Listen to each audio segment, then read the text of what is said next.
When it comes to growing your own food, or just having a garden in general, watering is the single most important thing you need to do. Without watering, you're gonna have nothing. No food, no flowers, no trees, no fruit, no nothing. Water in an environment like this is life. Get your watering wrong and you're gonna have endless issues with pests, with disease, with not getting anything that you should be getting from your plants. Get it right and you're gonna have huge harvests that are succulent, sweet, and oozing with goodness. So how do you get that sweet spot between not getting your watering right and just nailing it perfectly? For me, it's a combination of trial, error, working with and sometimes against my own climate, and figuring out what my plants need. When it comes to the different watering techniques, there are so many. So what I want to do with you today is walk you through the range of different watering techniques I've been using over the years, what's worked, what's not, some of the pitfalls of each, and eventually show you what I have found to be the single most effective way of watering my garden so that my very specific plants get exactly the watering requirements they need with minimal input from my side, so I don't need to stand like this for hours on end, even though it's incredibly relaxing. But ultimately, what we want to do is make sure we get maximum output and harvest from our growing spaces. So please subscribe to my journey so you can see how I can turn these amazing crops into highly productive harvests. Drop me a comment if you have any questions about any of the watering techniques, and let's head over to the other side of the garden where I'm going to sit down and go through some of the watering techniques I have used, some of the ins and outs of each one, and then we're going to come back here to show you some more about the ultimate watering technique for your vegetable garden.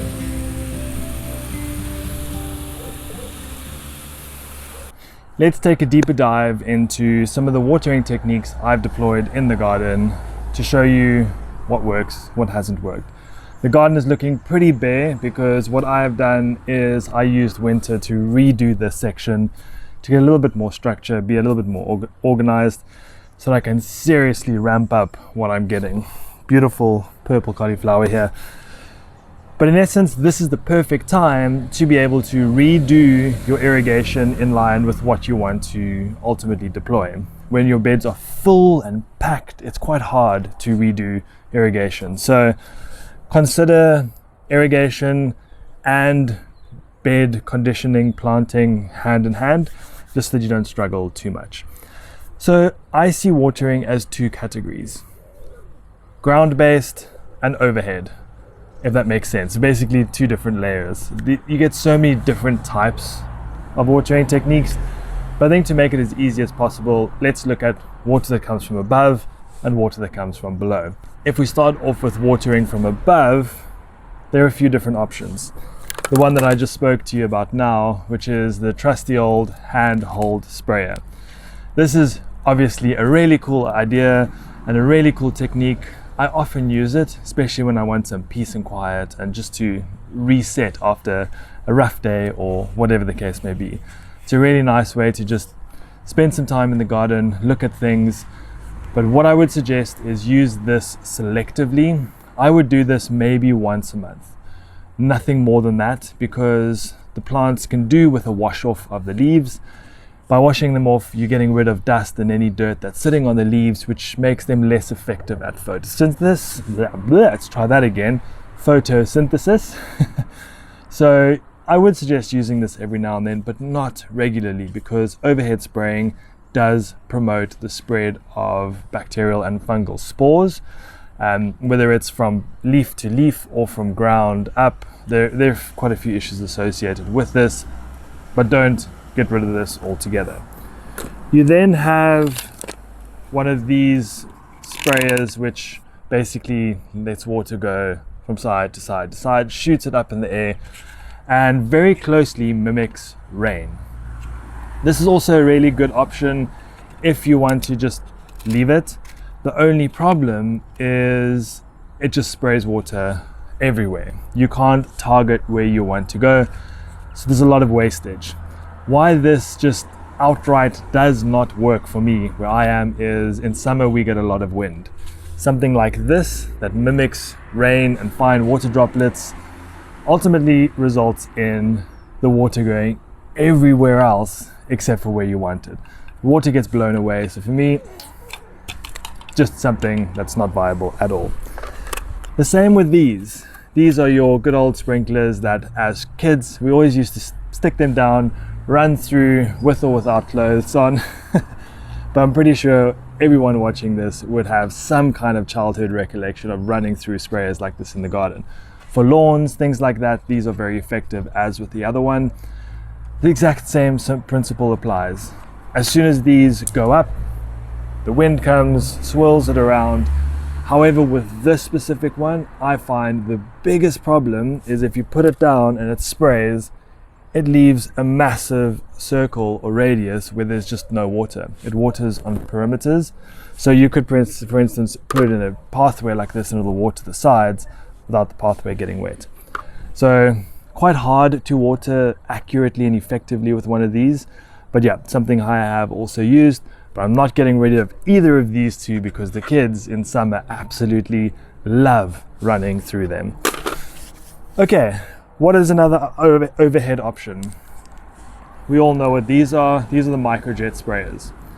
We see them in gardens everywhere. And I would say this is a very good solution if you have, for instance, wild flower beds or beds that are quite compact and full already. Because what this is going to do is it's going to spray. It's not going to necessarily spray from above, but it's going to hit the stems, the leaves, and it's going to drip down and it's going to water quite nicely.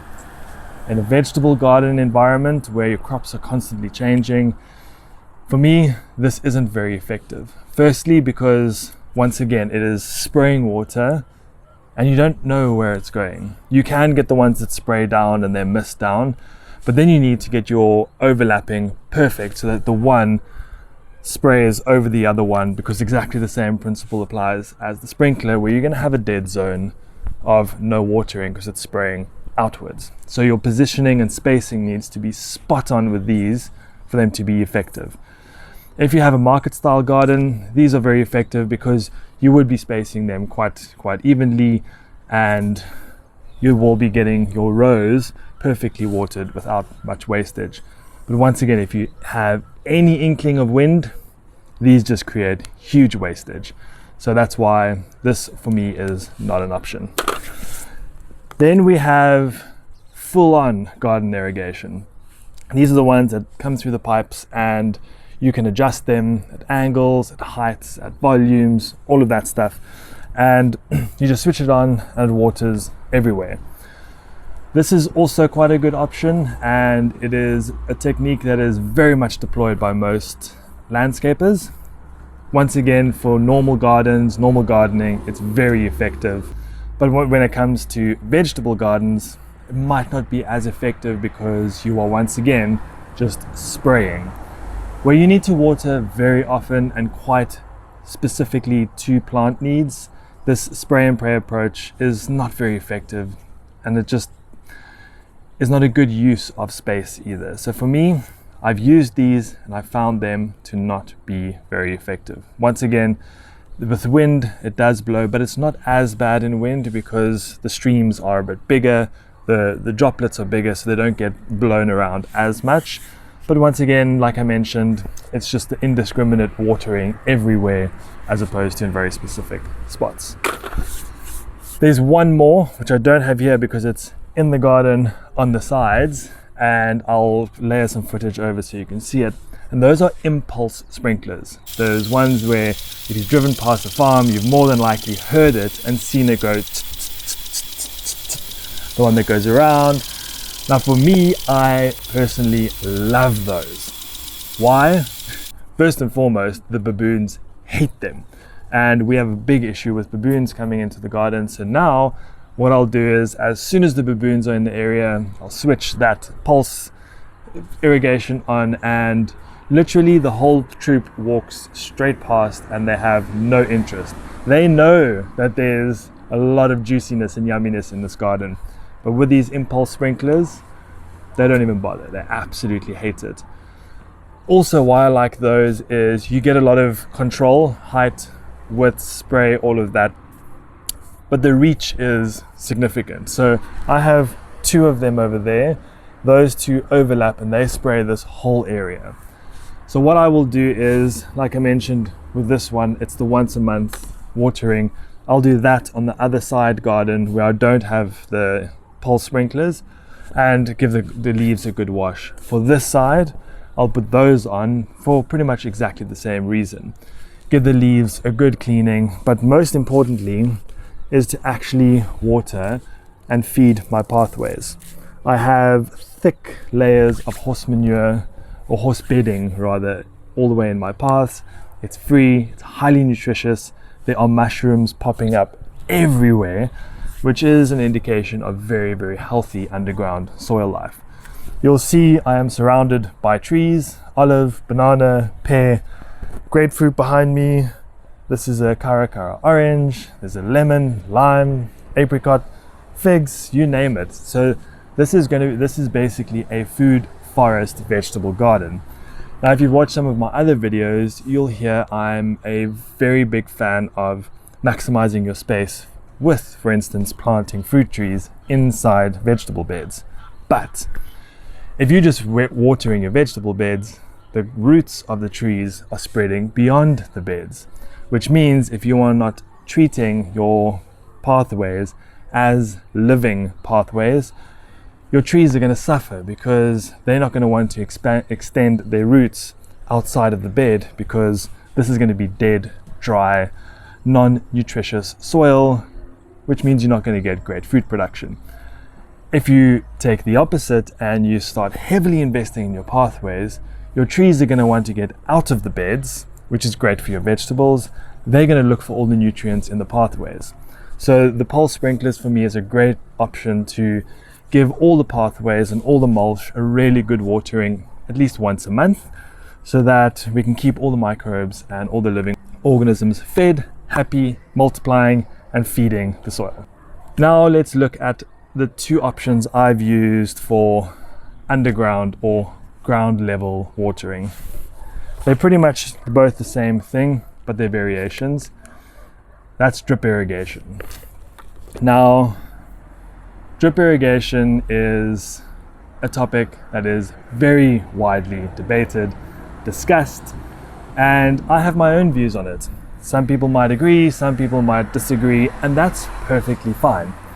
If we look at the first one, which is the drip irrigation pipe or tubing, this drip irrigation is about 45 centimeters apart in terms of the drippers. So if I show you, here's one, here's another one. This is up to 7 liters an hour per dripper, so you have quite a lot of variation.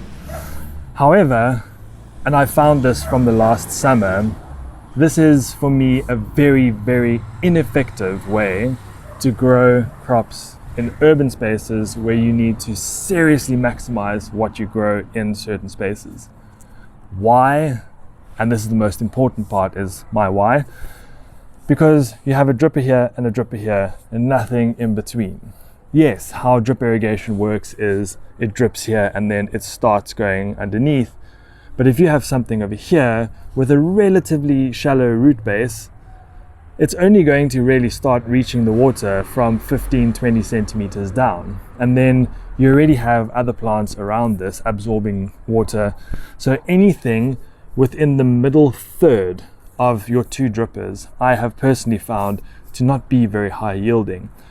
If you have the space to plant on drippers, then this is obviously highly effective. But if, like I do in vegetable spaces like this, you are not planting on drippers, you are deploying more of a square foot gardening technique, which is what I do. So in this one bed over here, I've got almost 400 onions growing. You would never have that in a farm environment. So I can't plant that volume with drip irrigation. So what I tried is, I tried a different option where I took drippers and put it onto the specific microjet piping. What I could do is I could reduce the spacing of the drippers from 1 one every 45 to one in every 20 centimeters. The problem I found with that is that over time, if I just do this, the pressure and the sun, especially with the contraction and expansion with the heat, these are just popping off left, right and center, especially with just a little bit too much pressure. So I think this was probably a relatively good option because I could customize the spacing that I wanted on them and use the drippers that I felt I needed. I just found that it was so much admin because the pipes just kept popping whenever it was hot. But if you wanted to go with pure drip irrigation, I would recommend using something that gives you more flexibility. These drippers you can obviously pop into the black irrigation piping wherever you want to on the top, and the water will drip down. So it does give you a high level of flexibility. This piping with the set options for me isn't a very good example of effective watering in at least urban vegetable gardens.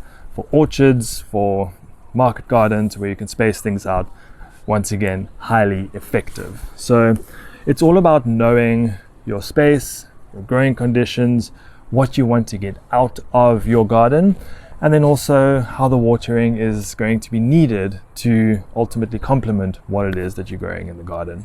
After looking at all of these different options, we still don't see my biggest success in the garden when it comes to watering. And for me to show you that, we're going to head back into the other garden so that you can see it in action, and I can talk you through why I think this way of watering is so mind-blowingly awesome and so highly effective. So what is this amazing watering system that I am so excited about?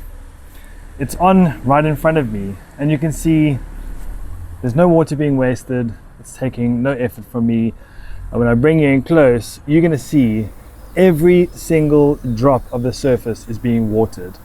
It's being watered consistently, very targeted, and there's hardly any water wastage. And what it comes down to is this one little piece to the puzzle. So what this little guy is called is a drip irrigation sprayer. So it takes the drip irrigation principle, but rather than dripping it, creates little drips in a wider area of coverage. This one has huge variation. It has from 0 to 70 liters per hour per dripper. So you can imagine you can turn this into a full-blown sprinkler if you really wanted to, giving 70 liters an hour for one. Or you can do like I have. You have, based on the square foot principles, of 30 centimeter rows in blocks, and what I have is alternating drippers or sprayers. And what this will do is it'll give me even distribution of water throughout, and all I need to do is turn the nozzle to adjust the spray so that I know that I only want the circumference of, let's say, 15 centimeters, and I will then get my drippers to then alternate and overlap. I have in this one row 120 spring onions growing, and you can see they are thriving. None of them are stronger than others. They're all evenly growing, and that is because this watering technique is giving all of the spring onions in such a small amount of space exactly the same watering.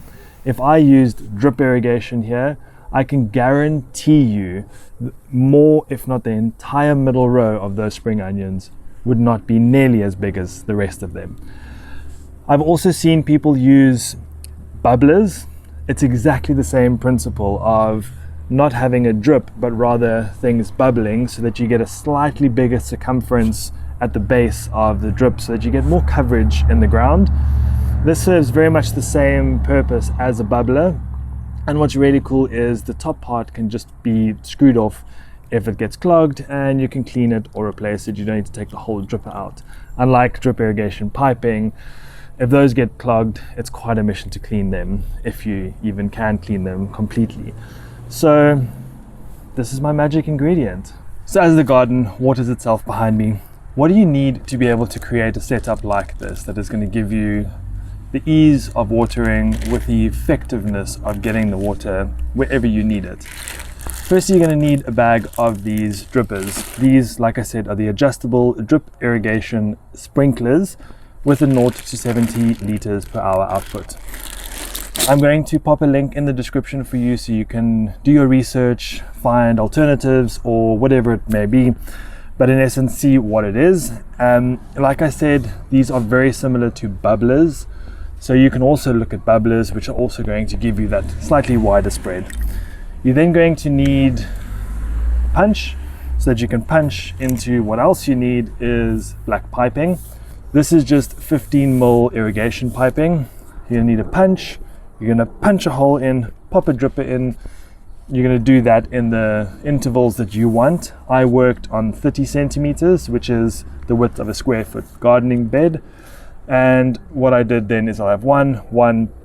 The one next to it will start in the middle and we'll alternate, just so we get nice staggered and overlapping sprayers.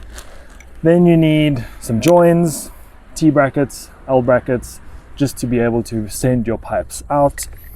Then very importantly is create your own little makeshift valve, which you can then regulate the water pressure coming through, because it takes a bit of time, but what you want to do is go dripper by dripper on half of the full pressure capacity of your spray, your tap, your pump, anything like that, and adjust the sprayers to how you want them to be.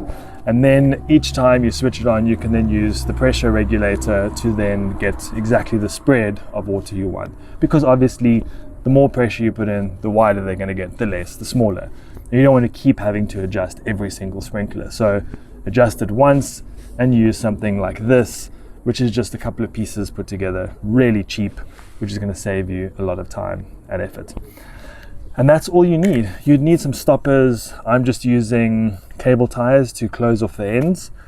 And then, one other thing you need is obviously the output to connect the hose pipe to.